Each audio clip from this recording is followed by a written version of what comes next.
Good morning to all of you. आज हम बात करेंगे सेकंड सेमेस्टर विषय विज्ञान के बारे में। आज का हमारा टॉपिक है जीवों की संरचना।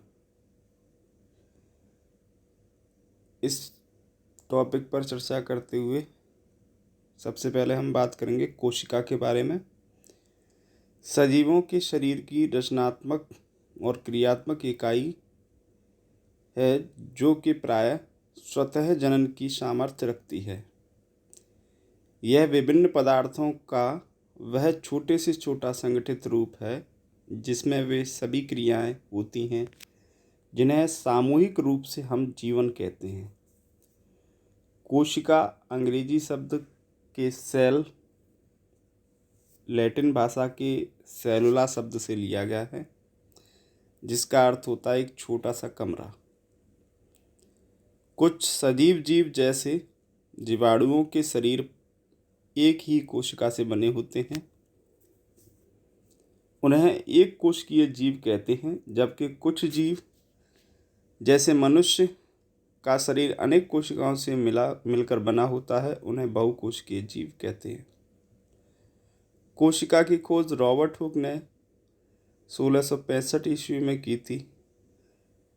1839 में स्लाइडन तथा स्वान ने कोशिका सिद्धांत प्रस्तुत किया था। कोशिकाओं का विधिवत अध्ययन कोशिका विज्ञान या कोशिका जैविकी कहलाता है। कोशिका के विभिन्न स्तर पर जो प्रयास किए गए कोशिका की खोज के संबंध में, वो समय के साथ साथ जैसे जैसे उनमें चीज़ों में बदलाव आए उनके बारे में विधिवत समय के अनुसार ये विवरण दिया गया है। 1665 में रॉबर्ट हुक ने कोशिका की खोज की। मधुमक्खी के छत्ते के समान काष्ठ देखा जिसे उन्होंने कोशा नाम दिया था। 1674 में एंटोनी वॉन लीवेनहॉक ने जीवित कोशा का सर्वप्रथम अध्ययन किया और दांत की खुरचनी में पाया था इसे, है ना। 1831 में रॉबर्ट ब्राउन ने कोशिका में केंद्रक और केंद्रिका का पता लगाया। 1855 में रुडोल्फ विर्चो ने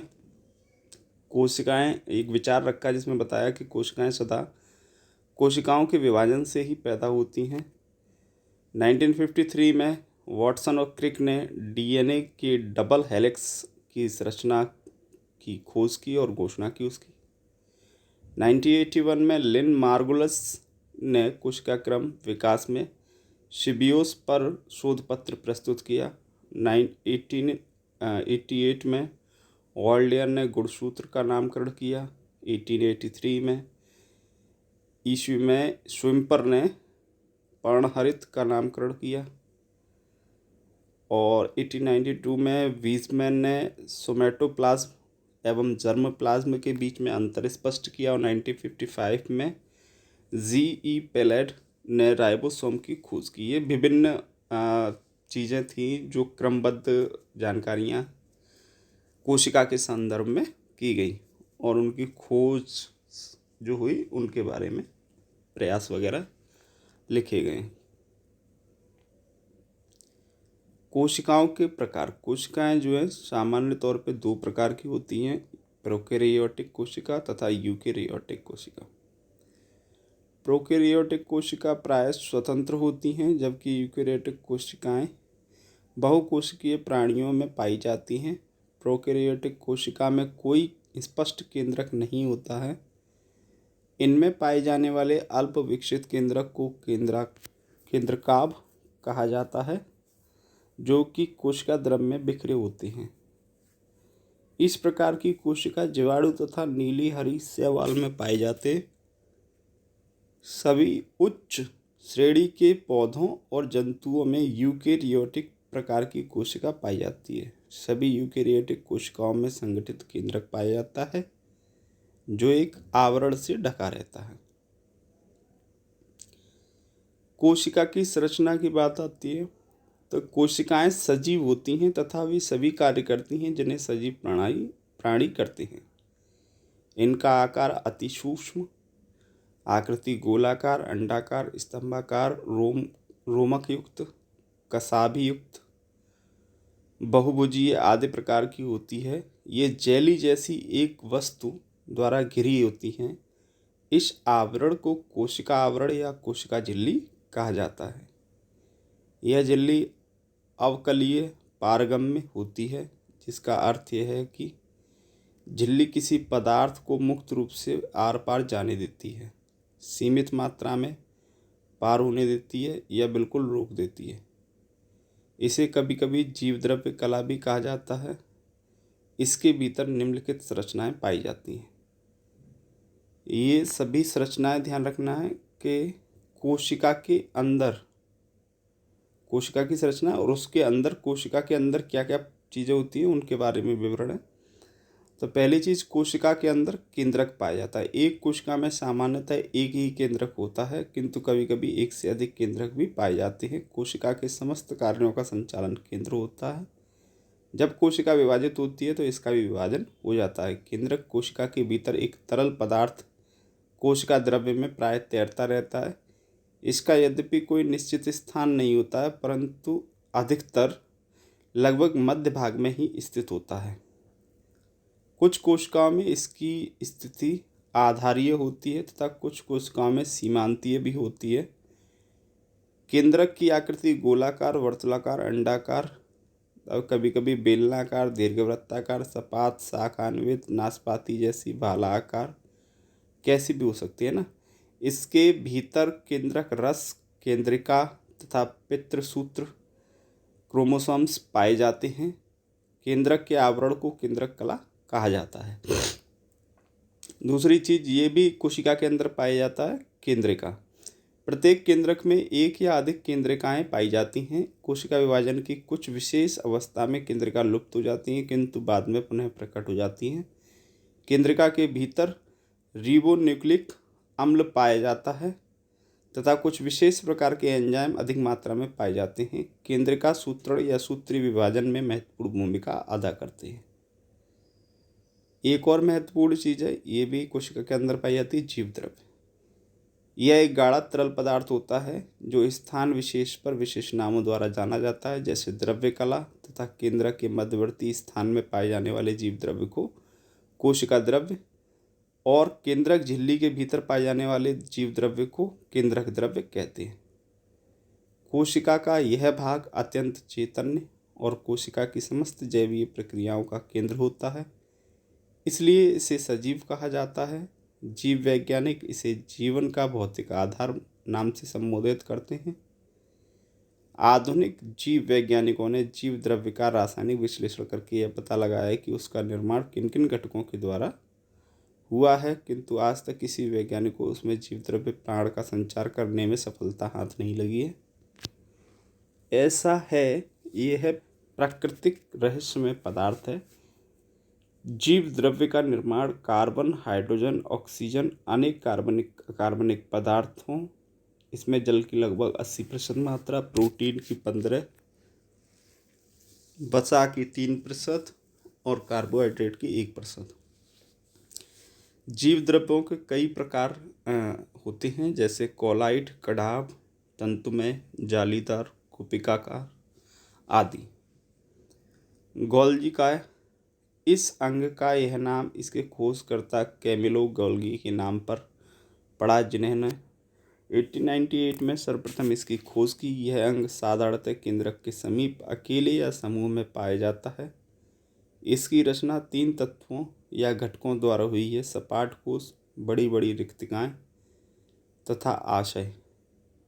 यह एक प्रकार के जाल जैसा दिखाई देता है। इनका मुख्य कार्य कोशिकीय स्रवण और प्रोटीनों, वसाओं तथा कतिपय किण्वों का भंडारण करना है।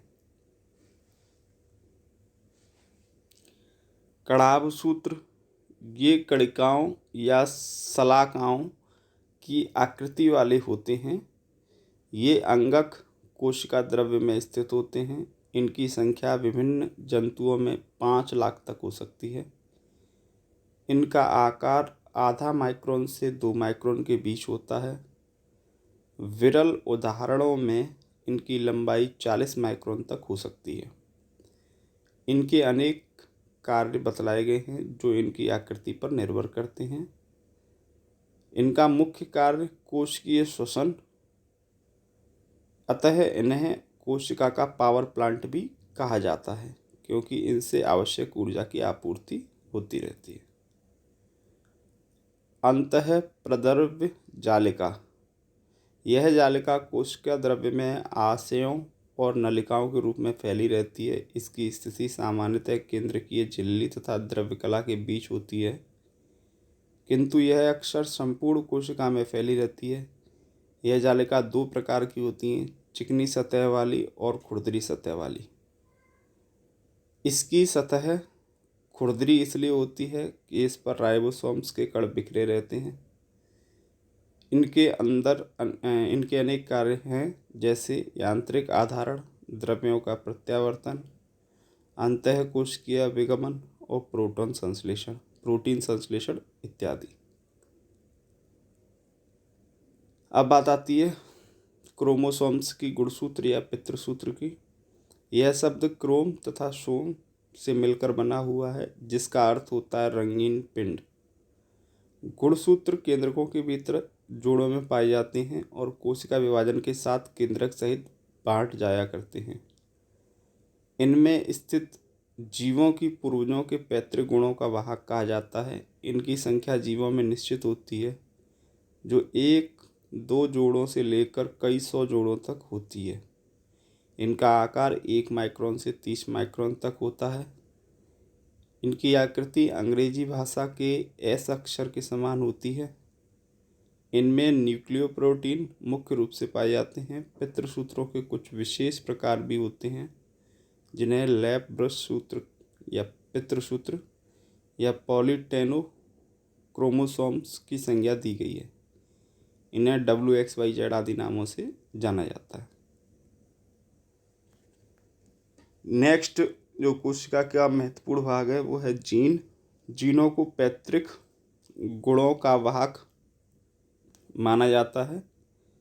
क्रोमोसोम या पितृसूत्रों का निर्माण हिस्टोन प्रोटीन तथा डीऑक्सी राइबोन्यूक्लिक एसिड DNA तथा राइबोन्यूक्लिक एसिड RNA से मिलकर होता है। जीन का निर्माण इन्हीं में से एक DNA द्वारा होता है। कोशिका विभाजनों के फलस्वरूप जब नए जीव के जीवन का सूत्रपात होता है, तो यह जीन पैतृक एवं शारीरिक गुणों के साथ माता पिता से निकलकर संततियों में चले जाते हैं। यह आदान प्रदान माता के डिंब तथा पिता के शुक्राणु में स्थित जीनों के द्वारा संपन्न होता है।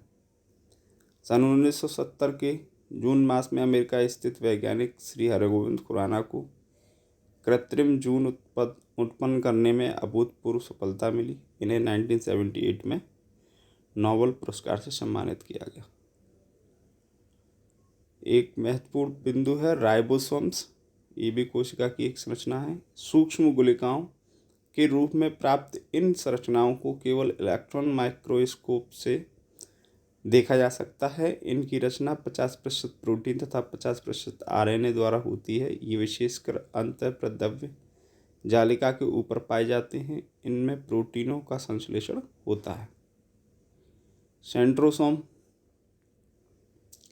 ये केंद्रक के समीप पाए जाते हैं। इनमें एक विशेष भाग को सेंट्रोस्फीयर कहते हैं, जिसके भीतर सेंट्रियोलों का एक जोड़ा पाया जाता है।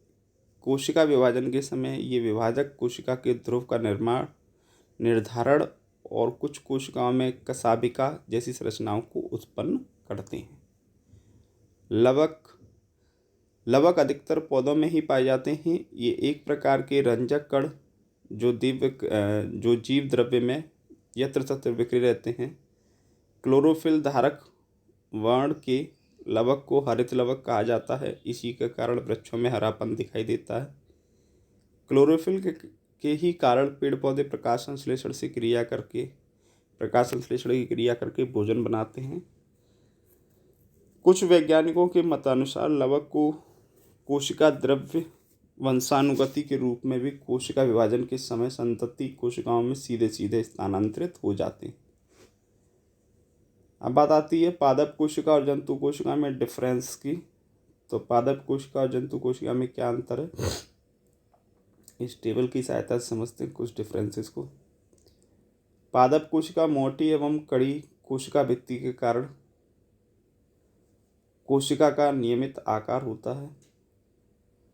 जंतु कोशिका में कोशिका का आकार अनियमित होता है। दूसरा पॉइंट है कोशिका भित्ति उपस्थित होती है पादप कोशिका में, जिसी के कारण जो है कोशिका का आकार नियमित हो जाता है ना, जबकि जंतु कोशिका में कोशिका भित्ति अनुपस्थित होती है। तीसरा पॉइंट है कोशिका रसयुक्त रिक्तिकाएं उपस्थित होती हैं। जंतु कोशिका में कोशिका रसयुक्त रिक्तिकाएं अनुपस्थित होती हैं। पादप कोशिका में लवक उपस्थित होते हैं, जबकि जंतु कोशिका में लवक अनुपस्थित होते हैं।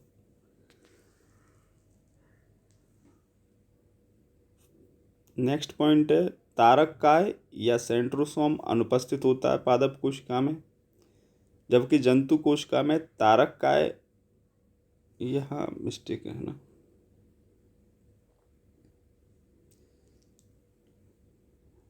ये उपस्थित होते हैं, ये अनुपस्थित होते हैं इसमें और इसमें उपस्थित होते हैं। ठीक है।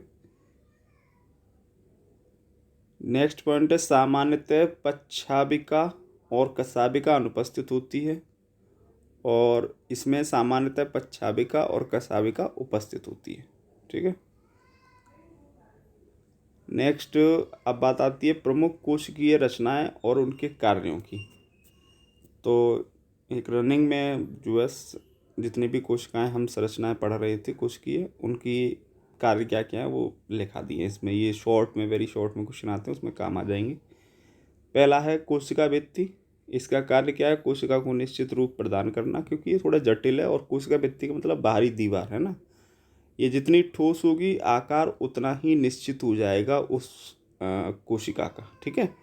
तो कोशिका को निश्चित रूप प्रदान करना, कोशिका को सुरक्षा और सहारा प्रदान करना। प्लाज्मा मेम्ब्रेन एक कोशिका में दूसरी कोशिका में पदार्थों के अभिगमन पर नियंत्रण रखना। अंतःप्रद्रव्य जालिका कोशिका के भीतर पदार्थ का संचार करना।